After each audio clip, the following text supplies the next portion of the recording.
La historia de la Edad Media comprende el periodo de la historia que va del año 476 después de Cristo, con la caída del Imperio Romano Occidental, hasta el siglo XV, cuando dos eventos marcan sustancialmente el cambio hacia la modernidad.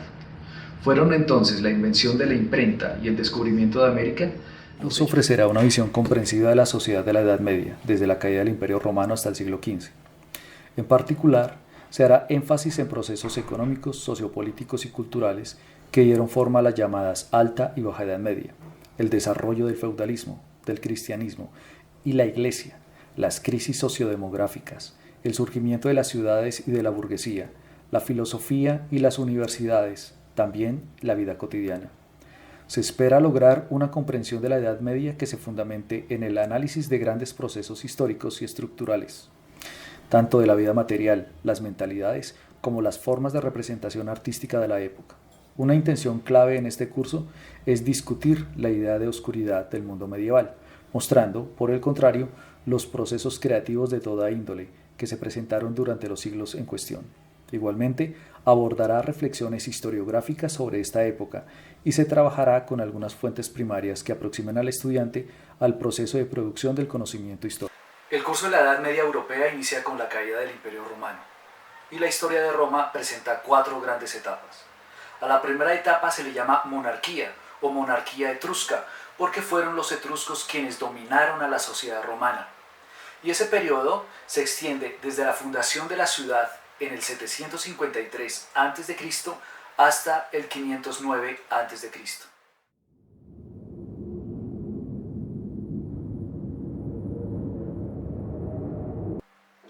Dice la leyenda que fueron dos hermanos los que disputaron la fundación de la ciudad, Rómulo y Remo. Rómulo mató a Remo. Este hecho, el que un hermano haya matado a otro para fundar una ciudad, va a ser también una constante en la tradición judeocristiana. Del 509 a.C. al 27 a.C.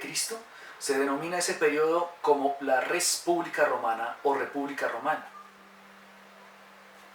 En el año 509 a.C.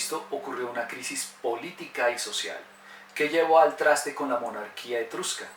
A partir de ahí la historia romana se conoce como República Romana o Res Publica Romana hasta el 27 a.C.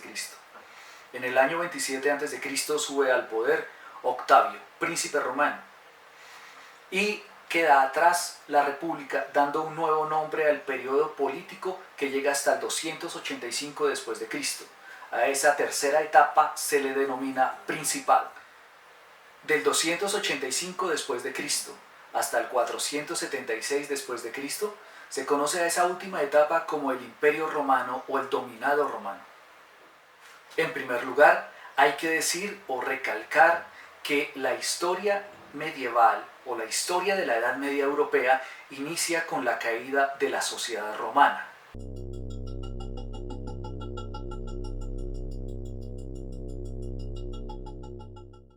Hay dos tipos de causas para que haya caído el Imperio Romano. Unas que podríamos llamar internas y las externas, endógenas o exógenas.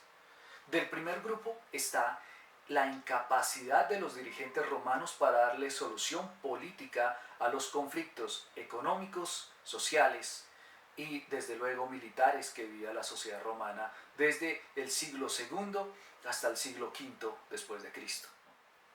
Los romanos pensaban que la tierra era la base de la riqueza, pues de la tierra también se sacaba a los seres humanos que eran esclavizados. Los esclavos eran el motor principal de la economía romana. Con trabajo esclavo se realizaban los productos que se comercializaban alrededor del imperio. Los esclavos trabajaban en los cultivos, en las minas, haciendo caminos, construcciones, vías públicas, grandes edificaciones como el Coliseo, el anfiteatro de Flavio para ser más conciso, puertos, estructuras militares. Todo eso va desapareciendo si el número de esclavos también se va reduciendo. Para tener esclavos se necesita tener tierra, ocupar tierra. Y para ocupar tierra se necesita de un gran aparato militar. Hasta el siglo II después de Cristo, el Imperio Romano se va a ensanchar, o mejor, la sociedad romana se va a ensanchar militarmente. Y ese proceso de abarcamiento territorial por la vía militar se conoce como imperialismo. De hecho, la palabra imperio deriva del latín, la lengua que hablaban los romanos, imperium. E imperium significa el mando de una persona o que una persona tiene los tres atributos del poder político: la potestad, la majestad y la autoridad. Ese proceso, como habíamos dicho, de expansión militar llega a su fin en el siglo II. Un príncipe romano llamado Adriano va a detener las expediciones militares para ocupar tierras y con ellas tener más esclavos que vayan a dinamizar la economía romana. Adriano va a construir una serie de murallas, muros de contención, y a partir de ese momento el mapa político-militar o político-administrativo romano no se va a expandir más a las afueras o a los límites de lo que lo había llevado Trajano a inicios del siglo II después de Cristo. De hecho, Adriano va a construir el famoso muro que lleva su nombre y que divide lo que actualmente podría llamarse Escocia de Inglaterra. A partir de la política de no expansión de Adriano, se suman otras circunstancias que ayudan a entender por qué los romanos no van a expandirse más territorialmente y a usar un aparato militar como lo habían hecho con anticipación. Una de las explicaciones las da un autor que se llama Arthur Ferrell y dice: del agotamiento, del empobrecimiento del aparato militar de Roma, que tiene que ver entonces con el hecho de la caída demográfica de los romanos. Con constantes guerras, el número de los hombres que eran indispensables para ir a la guerra se ha disminuido y el ejército romano tiene que echar mano de pueblos bárbaros, aquellos pueblos que viven en los límites del imperio y que no hablan latín, por eso se les consideran inferiores, pero tienen que ingresarlos como mercenarios o incluso como esclavos dentro de las filas del ejército, y paulatinamente el ejército no va a tener objetivos claros y también ha perdido una moral de guerra. Otras circunstancias internas que llevan a la caída o el debilitamiento de la sociedad romana tienen que ver con la incapacidad política de la aristocracia o de la clase dirigente romana para solucionar problemas económicos y sociales. En ese orden de ideas van a aparecer una serie de hambrunas y precios elevados de los productos más básicos. Por ejemplo, Roma era incapaz de autosostenerse en términos de alimentos, pues los tenía que importar de otras partes del imperio. El trigo llegaba del valle del río Nilo, pero como esas rutas de comercio se interrumpen, porque aparecen, piratas, ladrones, salteadores de caminos, y el ejército ya es incapaz de controlar esos aspectos de seguridad, los precios de los alimentos van a encarecer en las ciudades, y las ciudades van a vivir grandes conflictos. Tenemos que recordar entonces que la sociedad romana es una sociedad totalmente urbana, o en su gran mayoría es urbana. O también podríamos decir que las ciudades en el Imperio Romano, que se conocen con distintos nombres, cité, urbs o municipia, van a ser el centro de atención de la política, de la economía, de la sociedad y la cultura, pero entran en un profundo agotamiento, en contradicciones económicas y sociales, como le hemos indicado. Los pobres en las ciudades tienen alguna serie de necesidades y se expresan en forma violenta contra los dirigentes. Y los dirigentes también entonces emplean el aparato militar para atacar esas malestares sociales que han aparecido a lo largo del imperio. La sociedad romana no tuvo una religión oficial u obligatoria hasta la imposición del cristianismo. Los romanos practicaban una religión politeísta, a la cual los cristianos llamaron paganismo, y desde la imposición del cristianismo se viene dando una contradicción entre los paganos y los cristianos.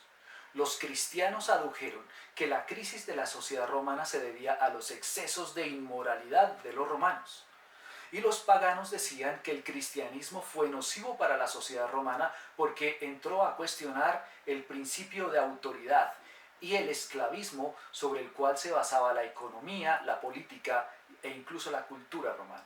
Entonces vemos que paulatinamente desde el siglo III hasta el siglo V el cristianismo va dejando de ser una secta para convertirse en una iglesia, la dominante en el mundo romano, a la vez que políticamente, económica y militarmente la sociedad romana va cayendo, se va destruyendo, si lo podríamos hablar de esa manera.